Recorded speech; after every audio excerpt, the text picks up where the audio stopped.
Pozdravljene, spoštovane gledalke in cenjeni gledalci. V današnji oddaji o knjigah vas vabim v svet poezije.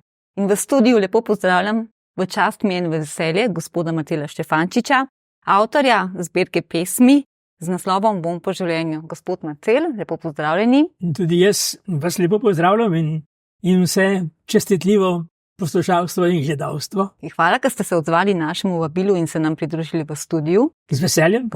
Naj za začetek preberem nekaj vaših prvih verzov v vaši pesniški zbirki, o kateri se bova seveda danes več pogovarjala. In sicer: Tu sem, da sem in da sem ostanem, kar sem. To pesniško zbirko ste izdali leta 2022 ob vašem častitlivem jubileju 85. rojstnem dnevu.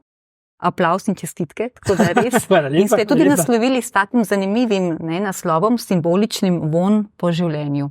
O tej zbirki se bova sicer malce kasneje še več pogovorila, se mi pa zdi prav, da vas malce bolj predstavimo našim poslušalcem in gledalcem, da bodo videli, kdo pravzaprav ste in da mogoče vaše ozadje, vaše življenjske poti, ki ste jo seveda taki bogati in pestri verziji izvajali in še vedno živite, da vas malce res poznamo malo globje in da vidimo, s čim vse se ukvarjate, nekako zelo globoka duša ste. A naj, če mi dovolite, da preberem nekaj podatkov. Prvič se mi zdi, da vam moram poudariti, da ste res svetovljan, človek, ki ste že od malih nog pravzaprav živite in ste povezani s kulturo. Bili ste vzgajani pravzaprav od otroštva že v tem svetu in vam je zelo blizu že od malega, ne? V bistvu ste bili dejavni na mnogoterih in ste še vedno na mnogoterih področjih, pa naj samo naštejem, ker so res fascinantne. Od literature, filma, gledališča, novinarstva, urednikovanja, zborovskega petja, še vedno ste zborovodja petja sploh kot takega, aktivno sodelujete v politiki oziroma ste sodelovali v politiki tako na občinski ravni, kot tudi na državni ravni.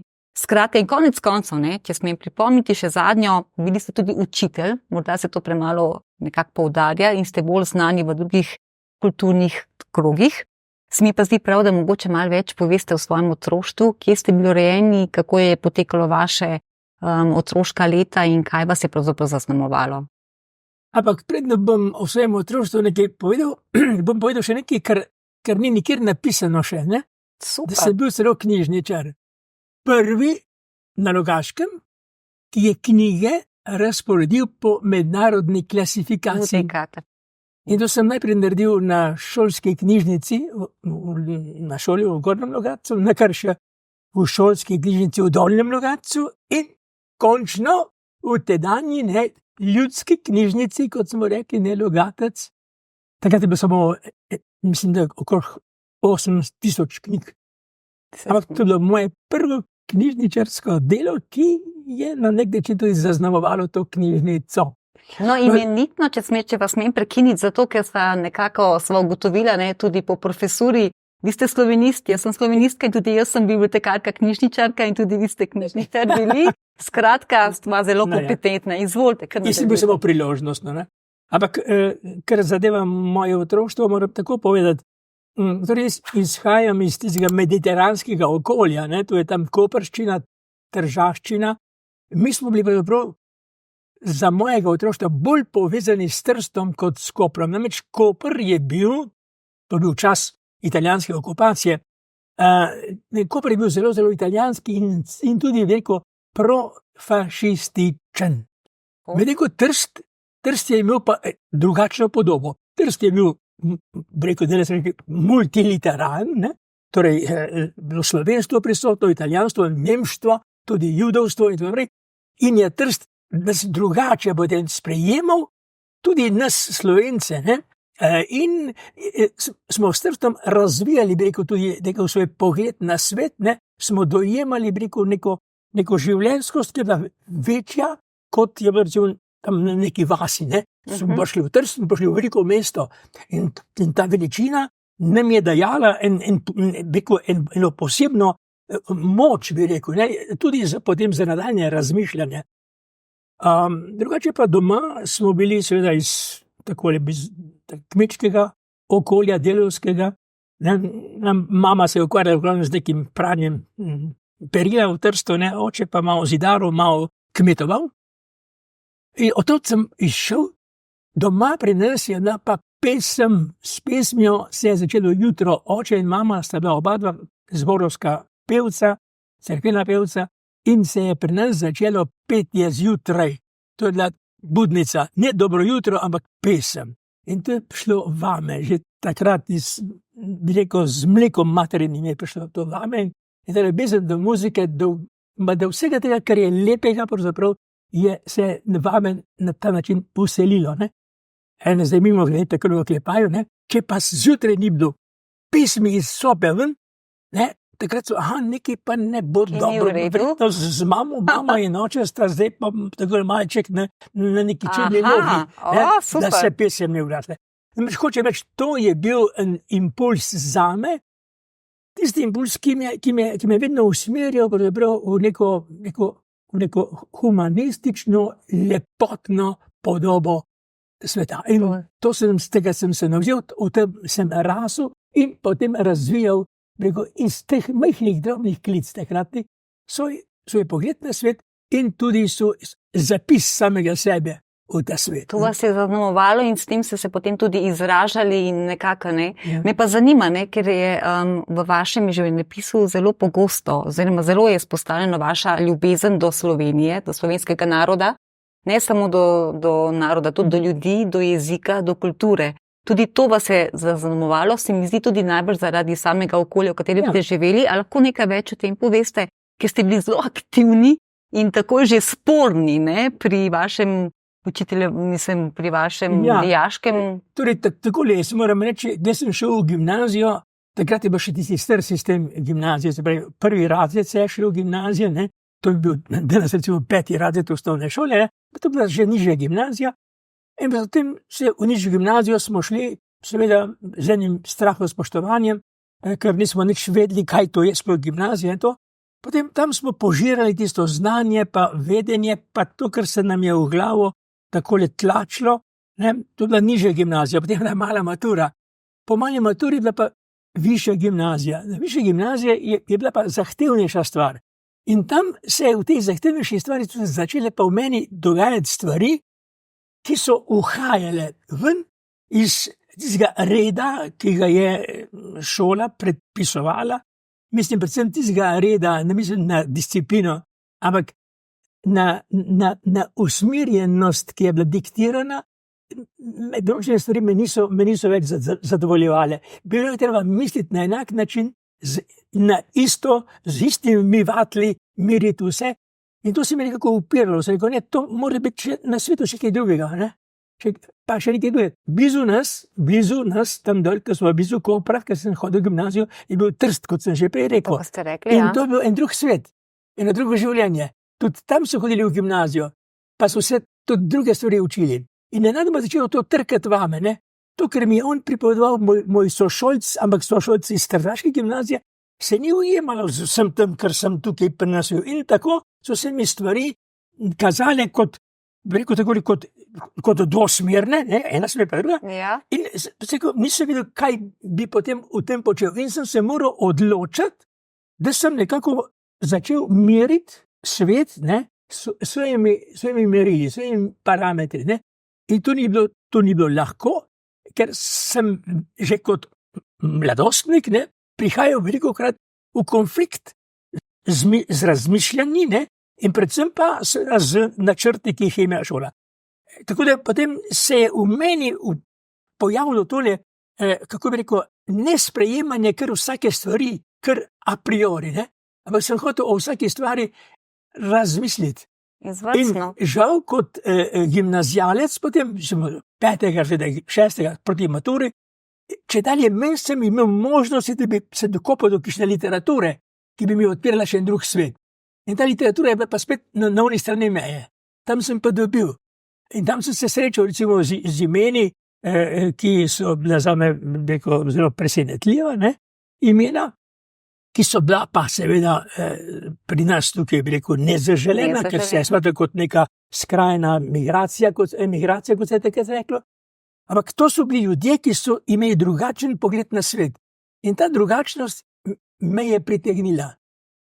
Zaradi tega sem imel tudi kakšno sitnost že v gimnaziji, ampak niso me ravno izključili zaradi tega, ampak sem pa en tak križov pot moral tudi tam preživeti. Pa potem smo vendarle šli naprej in sem pa kot neperspektiven na Koprskem, ne, sem potem moral iti drugam iskati svojo perspektivo, to je bilo pa na drugem koncu Slovenije, ne, bi rekel tam na Krškem. Tam so me sprejeli z vsemi rokami odprtimi, tam sem bil 4 leta, tam sem pognal družino svojo, ne, zrasla je 2 otroka in tako naprej. In potem od tam pa smo potem prišli še malo v Logatec pogledati, tle smo se ustalili na vsak način, polnokrvno in tukaj še vedno živimo. Samo še eno, vaše udejstvovanje, seveda na mnogoterih kulturnih področjih, kot sem že prej omenila, glasba, zborovsko petje, gledališče, pa vendarle se mi zdi tudi politika in družbeno angažiranost in vaša pokončna drža je tudi nekaj bistvenega, kar se mi zdi prav in da se to izpostavi in da se to pove, da se pokaže tudi ta vaša slovenskost oziroma ta tudi primorski, nekako primorci so bili le na nek način obteženi s to temo. Odkje pa to izvira? Zakaj taka politična angažiranost? Vendarle ne, ste pripravljali marsikatere literarne večere, tudi politične diskusije z znanimi ljudmi našega osamosvojitvenega prostora. Tako da nekaj več povejte o tem političnem življenju. Morda iz tega detajla bom izhajal spet še iz gimnazije. Dobro. Mladinski sestanki so bili obveznost. Redno vsak teden je bil mladinski sestanek, kjer smo se dobili, celo samokritika, dana točka samokritika, sam si moral sebe kritizirati, če se nisi kritiziral, nisi bil ta prav. Danes bi rekli samo evalvacija. In na enem takem sestanku, ki je bil mladinski, je prišel en tovariš, ki je razlagal in govoril in je bil namenjen osvobodilnemu gibanju, ker je ravno tam okoli tistih dni aprilskih bilo, ko se je pač praznoval takrat dan upora, takrat je bil pa dan OF. In partizani in samo partizani in tako naprej. In partizani so nas osvobodili, tudi so bili prvi, ki so se uprli Nemcem in tako naprej, fašistom in to. A potem je bilo pa konc te njegove razprave oziroma njegove pripovedi. Do kako vprašanje, pa to, manjko vprašanje, vsi so čakali, da bo konc, da gre. Potem, ker noben nič, sem pa je dvignil roko, sem rekel, slišal sem prej o tem osvobodilnem boju, ste govorili o tem, torej boj proti Nemcem, proti fašistom, pa ste omenili partizane. Kaj pa Tiger?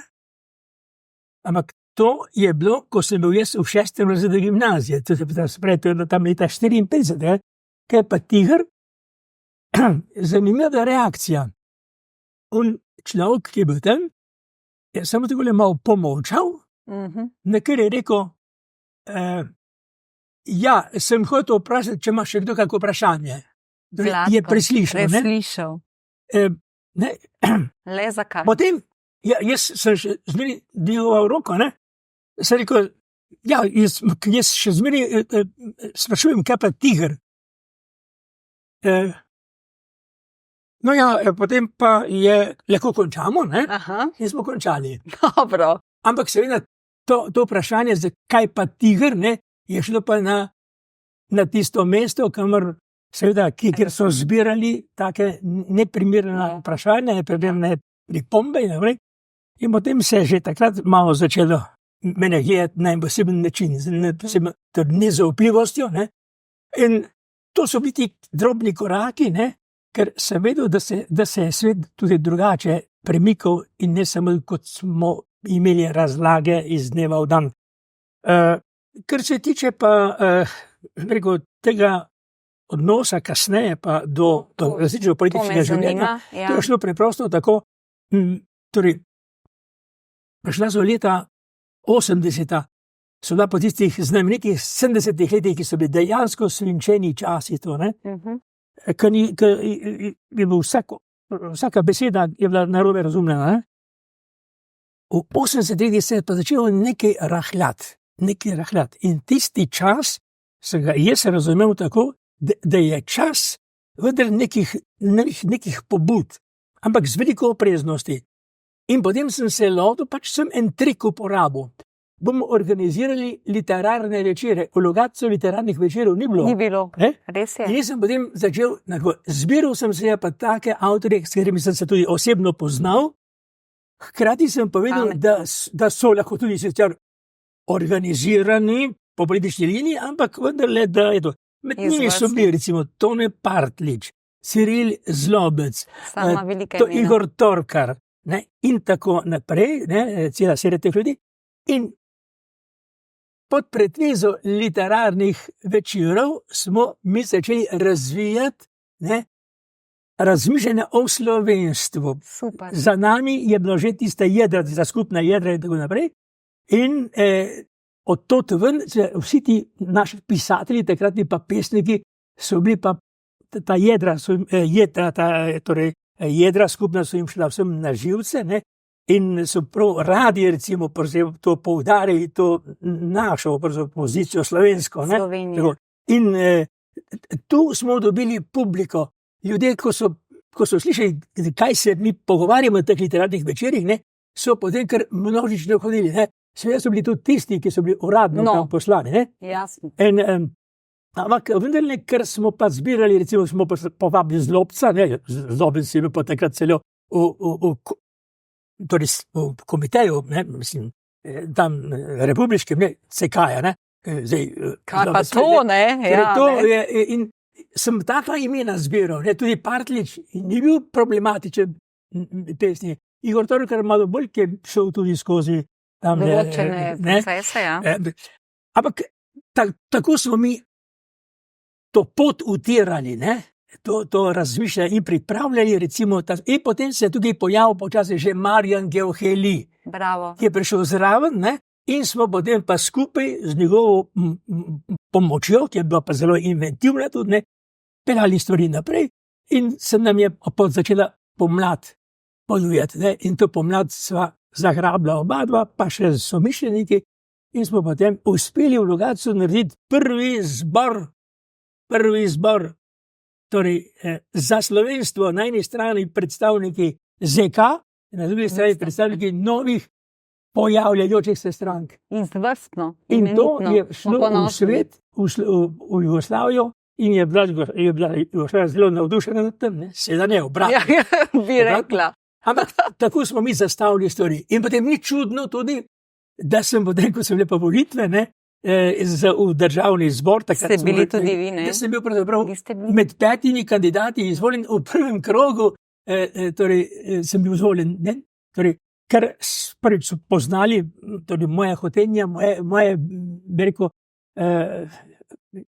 življenjsko usmerjenost, ne, miselno in tako, so podprli in tako, da so prepoznana in podprta, ne? Tako, da so potem na nek način me to veliko čas, da sem pomagal podpreti, ne, če ne, se jih podpiram, da sem pomagal podpreti to pomlad slovensko, ne, in to osamosvojitev, in da smo danes v neki demokratični, recimo, demokratični Republiki Sloveniji, ki je naša domovina, naša država. To se mi je res zdelo zelo pomembno, da to poveva, da to poveste, da to izpostavite, ker je to res velika stvar, se mi zdi, in ste upravičeni lahko na to ponosni. Bravo, tudi jaz sem, ne, tako da zelo lepo. Ampak no, da pa se povrnemo nazaj, hvala za ta res izčrpan, ne, povzetek tega dela. Se bova pa zdaj počasi vrnila nazaj, pravzaprav zaradi tega, kar sta tukaj, in sicer se bova pogovorila o tej vaši pesniški zbirki, ki je vendarle po vseh teh vaših dolgih letih delovanja na različnih področjih tudi priznan. No, če smem, če mi dovolite, bi pa res rada povedala, kaj vse, mislim, dobili ste kar nekaj nagrad in priznan končno, ne, zasluženo. Bi pa rada to pač izpostavili, da ste ena takih mogoče, ker sem ravno tudi jaz sama iz Logatca, da ste častni občan Logatca, to ste dobili 2017. Pomembno priznanje bi pa tudi morda, ker ste bili zelo upeti v gledališko delo, ne, v režije in scenarije, da ste dobili tudi Linhartovo plaketo, ki pa je najvišja priznanje na področju amaterske gledališke dejavnosti. Ne. Mislim, to niso male stvari. Potem ste dobili tudi nagrado JSKD za življenjsko delo, srebrno nagrado 2017. Skratka, imate nekaj za pokazati, nekaj za povedati tudi na tem področju. No, mi da se bomo pa kljub temu osredotočila na pesem, na besedo, na poezijo. Torej, tale pesniška zbirka, ki ste jo poimenovali Vonj po življenju, je izšla leta 2022, če še enkrat ponovila, jeseni, ob vaši obletnici, ob vašem res visokem čestitem jubileju, 85. letu, izdala je pa založba Bogataj. Tako da, kako je pravzaprav prišlo do tega? Zakaj ste se pravzaprav odločili, da morda šele tako pozno izdate pesmi, ki domnevam, o tem niste sicer ničesar še povedala. Kdaj ste začeli, pravzaprav, če se povrnemo en korak nazaj, kdaj ste začeli pravzaprav pesnikovati? Torej, tako jaz sem začel pesnikovati, to je težka beseda, ne? Ampak posamezni drobci življenjskih izkušenj so trkali na duri mojega srca in te stvari sem nekako zapisoval. Zmeraj sem imel pri sebi v žepu kakšne papirčke, kakšne listke. In misel, ki je bila, pa sem imel napisal morda samo besedo dve, ne? Da sem dobil potem iztočnico, da sem potem nekaj poskušal oblikovati. In tako je nastajalo pri meni neko gradivo, če bi tako rekel, ki je bilo pa ki pa ni bilo dodelano, no, torej nikakor ne, ampak so bili to torzo stvari, ne. Potem kasneje, ne, sem se pa s časom, sem se loteval, rekel, pravzaprav bolj oblikovanja, ne, in rekel, nekako usmerjanja, rekel, izpovedi, ne, pri posameznem tekstu, ne. Ko so nastajale te moje pesmi, od rane mladosti, iz gimnazijskih let, tako bom rekel, ne, naprej počasi so se nekako tvorile, ne, in tako se je nabralo kar eno veliko število tekstov, ne, morda več 100, ne, morda tudi več kot 500, ampak sem potem jaz poskušal za to zbirko zbrati to, kar naj bi lahko bila podoba mojega življenja, ne? Tako kot mi je življenje zadišalo, ne?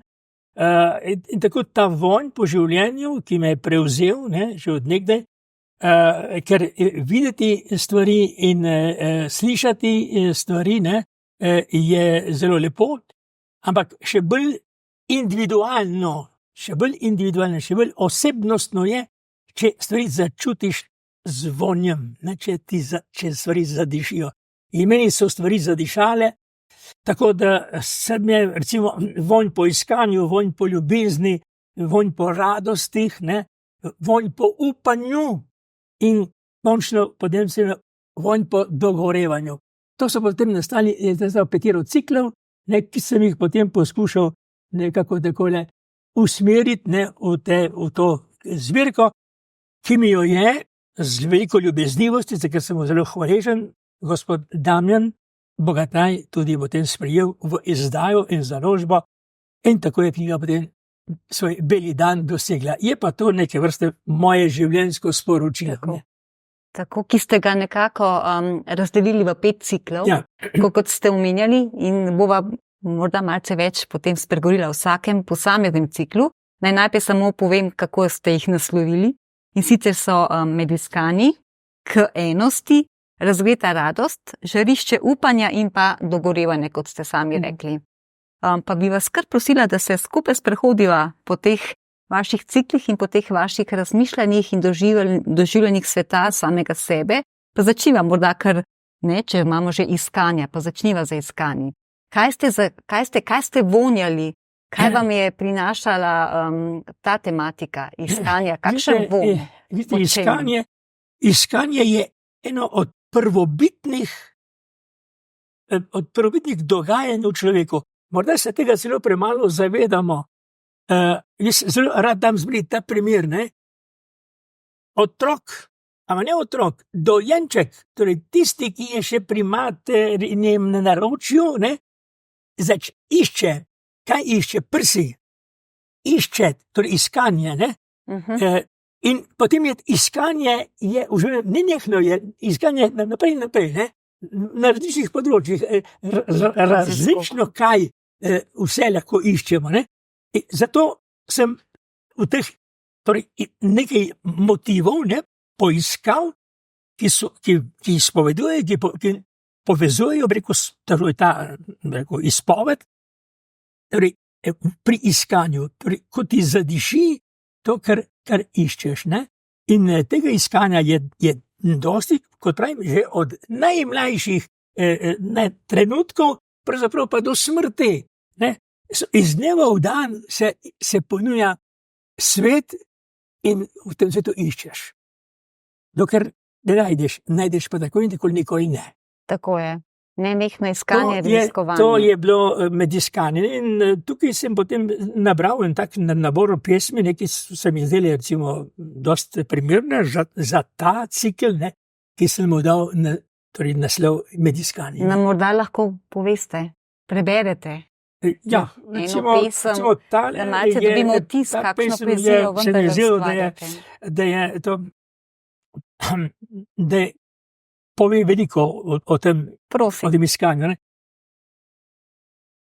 Nikoli nisi čisto sam. S teboj je sonce, s teboj so trave, s teboj so vode, s teboj je srce, s teboj je večnost. Ko sonce ugasne, ko trave odmru, ko vode odteku, ko obmokne srce, ostaja večnost.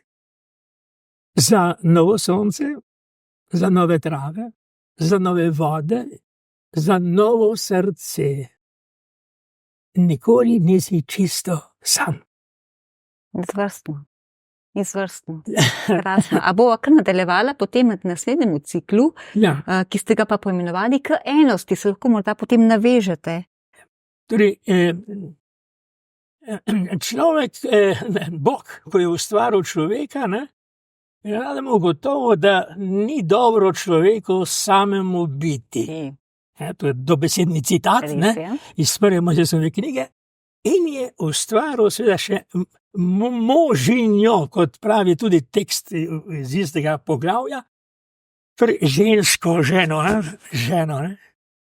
In ustvaril jo je zato, da ste potem se združila, sta bila dva, vsak svoj, ne, živi tvor, pa vendarle sta se morala združiti v eno, zato da sta potem ona dva rodila novo življenje in da je novo življenje dalo novo življenje in tako naprej. Torej, skratka, tukaj načenjam vprašanje, pravzaprav tisto najbolj, rekel, univerzalno vprašanje ljubezni. Ta je tista, ki nas v enost druži.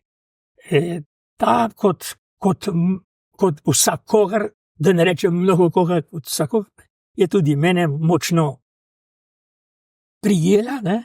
In sem potem seveda premnoge svoje stvari namenil ravno tej izpovedi, in tudi za to zbirko pač zbral ta naslov k enosti, in tu je pač nekaj takih zanimivih pesmi potem. Podajte še prebrati še to, pa res recimo, izjemna, pomembna tema življenjska. Recimo tole, k enosti, ne.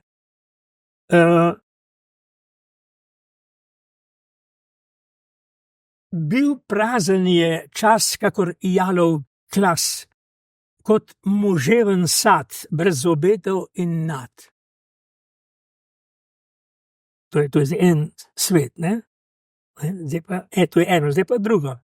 Ako sem srečal se s teboj, ko v polnem si bila z menoj, se je življenje spet zganilo, kot bi prav vse na novo vzklilo.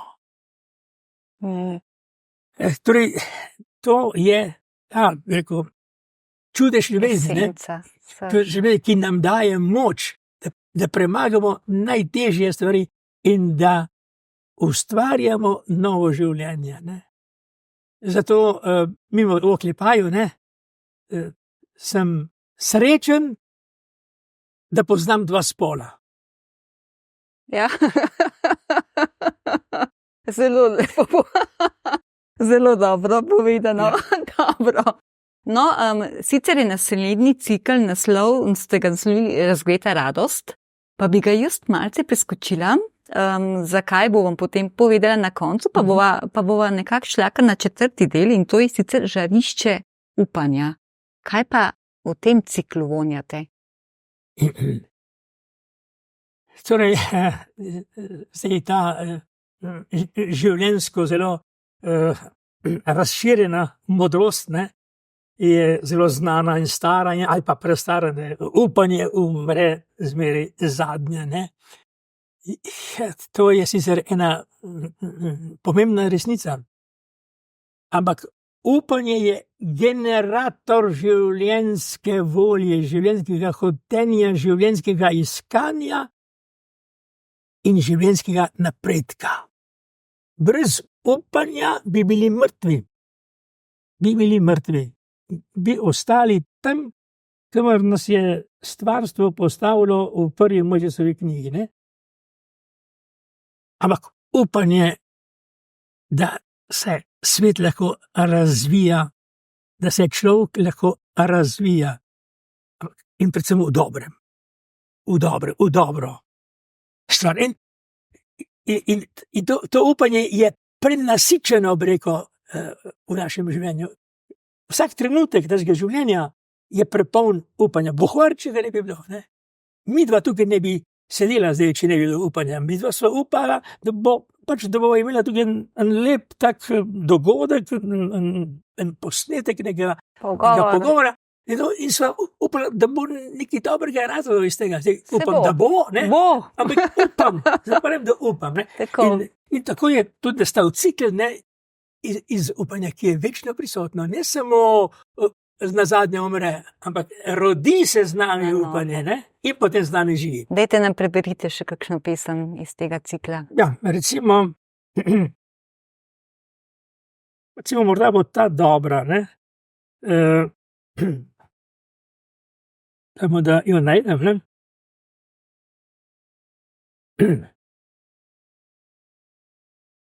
Srce pač sluti nekaj skrivnega, nekaj kot kalj nesmrtnega.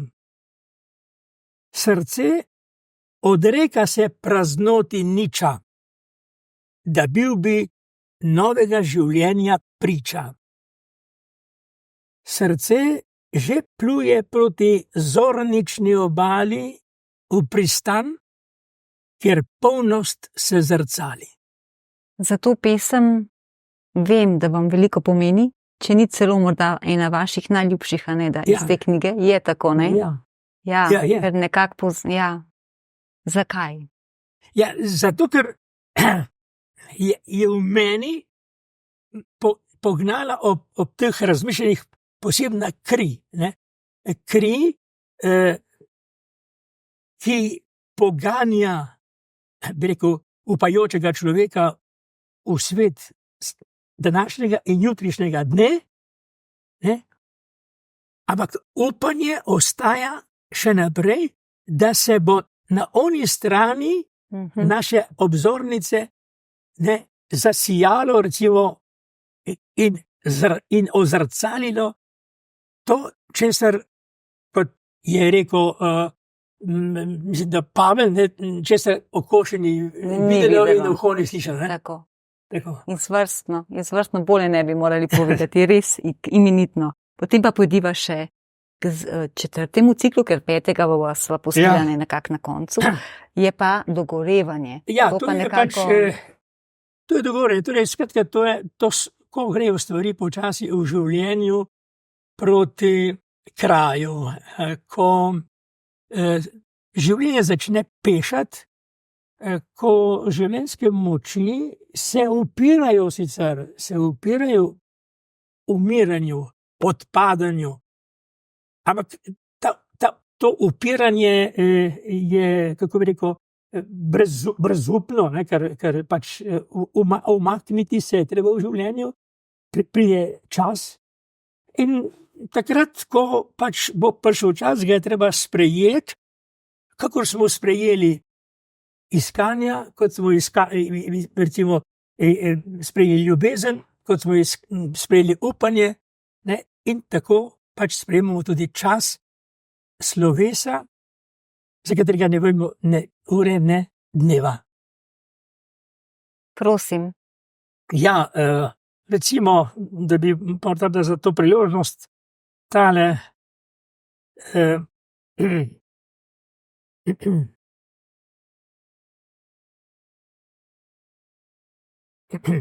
No, torej, ljudje se velikokrat sprašujejo, kam, ne? Seveda, kam, ne? To je z enim velikim vprašajem, ne? Tudi Prešeren, ne, je znamenito pesem, ne, okrog divja. Kako rešimo Križanke, ne, je skoraj redno to, Prešernova pesem, 3 črke, ne. Potem rešitev je kam, ne. Pri meni je ta rešitev malček drugačna kot pri Prešernu, ne, ker seveda Prešeren je bil on, jaz sem pa Marcel. Pod nebom jata vran leti, neznano kam. Izza oblaka žare kletni sine, neznano kam. Med drevjem osler piš zapiha, neznano kam. V pomladnih prsih si srce želi, neznano kam. Življenje in z njim mi, že znano kam. Vprašaj. Tako, super. Evo, pa zaključiva še zadnjim. Zakaj sem zadnjega nekako prihranila za konec? Vem, da imate radi vino, ne? Vem, da ste po duši vendarle vesel človek, radosten, ki mu veselje in življenjska radost res veliko pomenita. Pa tudi konec koncev jesen je tukaj, oktober se po starem slovanskem imenu imenuje tudi Vinotok, ne? Ja. In naslov vašega cikla je Razgreta radost. In tu se tudi nekaj, ne, vonja. Kaj se tukaj vonja? Kakšna radost Ja, vinska? vonj veselja, ne. Veselje je v življenju pomemben motiv. Ta nas nosi na svojih krilih, nas nosi v neko vzradoščenje. Zdaj, kakorkoli, v kakršnikoli oblikah družabnosti, veselje, da se poznamo, da smo si blizu, veselje tudi, da prijemo čašo v roko, da izpijemo, da si nazdravimo. Tudi veselje so neskončno, veliko jih je, in ob teh veseljih se ti razgreje, bi rekel, ne, ta radost. In tako sem tudi ta ciklus poimenoval Razgreta radost. No, in če pač gotovo, sem pa sam malček tudi malo vinogradnika, majhnega, to, Skromno, da se vemo, skromno. to gre samo za nekaj vina, da ga spijemo doma, pa malo še s prijatelji, ko pridejo v hišo. No, in tu sem eno od takih pesmi, ne, ki sem jo izbral za ta ciklus, morda bi bilo dobro, če jo preberem in jo predstavim, ne. Torej, ki govori o teh radostnih stvareh, ne.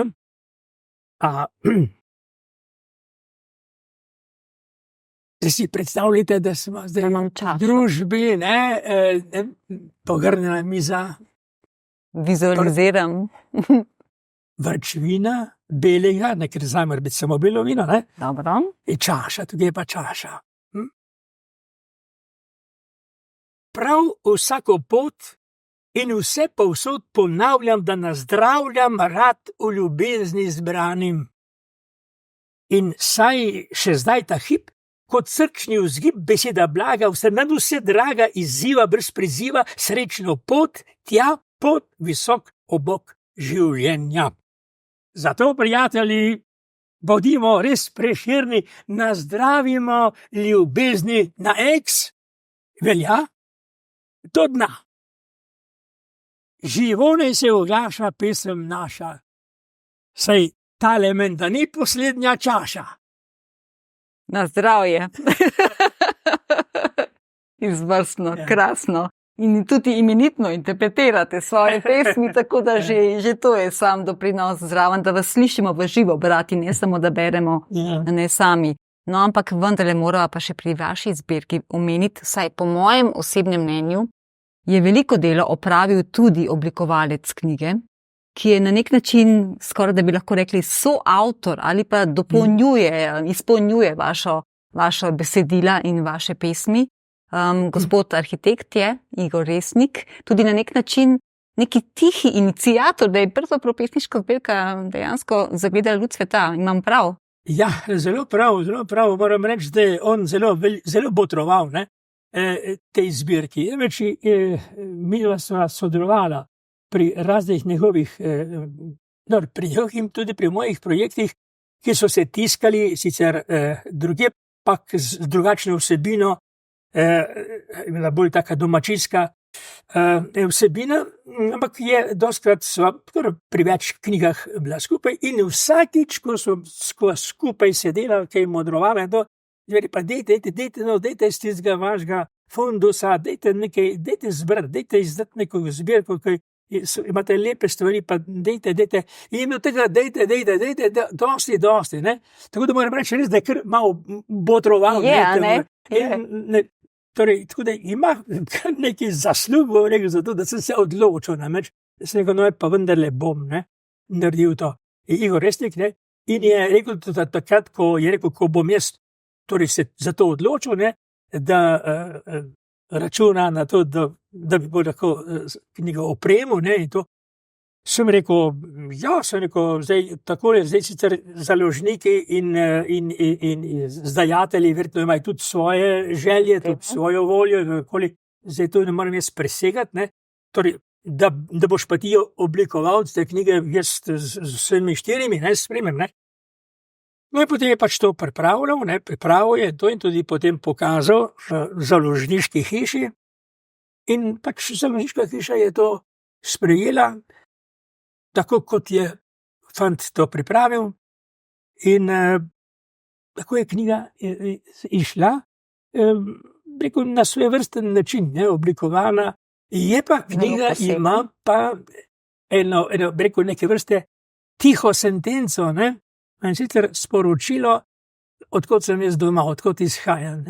Tukaj vse skozi so motivi, ki nas spominjajo na ta mediteranski del, tudi barve je zbral. Intenzivne. Take, ki udarijo ven drugače, kot so barve, rekel, v ukrajinskem načinu življenja, Tako da to meni všeč, da se je odločil na tak način, in nisem ga nič korigiral, tudi nisem rekel, da je kaj preveč, je kaj premalo. Tako je naredil in potem smo bili kako kar zadovoljni, da je. Tudi vse pohvale založniku, da je nekako vendarle to zahtevnejši tisk, to ni preprosti papir in tudi oblikovanje samo. Ja, sej sem jaz si predstavljal, da bo tudi za založnika to ena težava, kar pač malo zahtevnejši, bi rekel, projekt, ampak mislim, da potem, kot sem jaz dobro razumel gospoda Damjana, da so potem bili vsi zadnji zadovoljni, da je bil tak predlog, da je bilo to sprejeto in da so vse tako potrudili, da so lepo knjigo. Res je nastala izvrstna zbirka, lepa zbirka, čudovito oblikovana, še lepšimi pesmimi. Tako da, ampak če se že začela morda z nekim vašim motom, bi pa jaz tudi zaključila z zaključnim epitafom, ki ste pa tudi na koncu vaši pesniški zbirki. Pred epitafom bi samo še to rekel, da bo listu po tej knjigi, bo tukaj zasledil na eni strani, torej na začetku, na eni od uvodnih strani, je ena silhueta in pod njo piše Ani in Ani. Prosim, različite še to, Torej, to je posvečeno mojima obema Anama.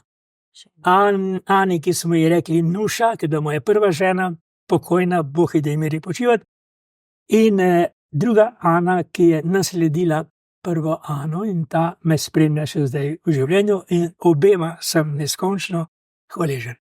Zelo bogato sporočilo, močno sporočilo in lepo posvetilo. In tudi vidim, samo oblikovanje, gospod Resnik uporabi ta kraški motiv te zvezde oziroma cvetice. Tako da res tudi od vas lep poklon obema gospema, obema vašima srčnima gospema. Tako da tudi sama naslovnica, je srce je na naslovu. Tako da veliko simbolike je v tej knjigi. Veliko vašega življenja, vaših osebnih misli, čustev, ki jih nismo poznali, oziroma nismo poznali ozadja, iz kje to izhaja. Potem pa, kaj enkrat nekako razumeš, potem tudi pesmi drugače prebereš in jih drugače začutiš. Tako da ja, res vsa pohvala in jaz sem res neskončno hvaležna vam, da ste se odločili, da boste vendarle to dali na plano. Upam, da še kakšne pesmi so še kje po predalih in po žepih. Se nadejam, da morda še kdaj kakšna izide, kakšna pesniška zbirka, kakšno delo, vendarle ste še polni energije in elana življenjskega. Bi res, če smem, na koncu bi še sama prebrala eno pesem iz vaše zbirke, ki je meni osebno tudi zelo všeč in mi je zelo nagovorila. Bi pa zaključila s tem epitafom, kot sva že začela, z motom. In sicer, bil sem. Bilo me je ravno toliko. Nič več in nič manj. Ne preveč in ne premalo. Zdaj me je vedno manj. Nekoč pa me niti toliko ne bo. Ne bo, vprašaj, klicaj. Tudi res sem, gospod Matej Čihvančič, jaz vam res prisrčno zahvaljujem za ta prijeten pogovor. Neskončno sem res hvaležna in hvaležna tudi založniku, da je nama omogočil, da se tudi tako pogovoriva. Marsikdo seveda ni uspel ali ne bo utegnil priti na še morebitno katerokoli predstavitev v živo. Tako da je prav, da vas ljudje tudi na takšen način spoznajo, da vidijo, kako globok in moder in izjemen človek ste. In res vas poklon in zahvala in čestitke. Tako za zbirko. Posloviva, tudi jaz še ob koncu, pa ne zaradi konca, ampak zaradi velike hvaležnosti izraziti res svojo pozornost do založbe in predvsem pa seveda do glavnega, v tej založbi, to je Damjan, moj prijatelj že iz dolgih starih let, bom rekel, s časov, ki je bil pripravljen knjigo izdati, torej moja velika hvaležnost tudi njemu.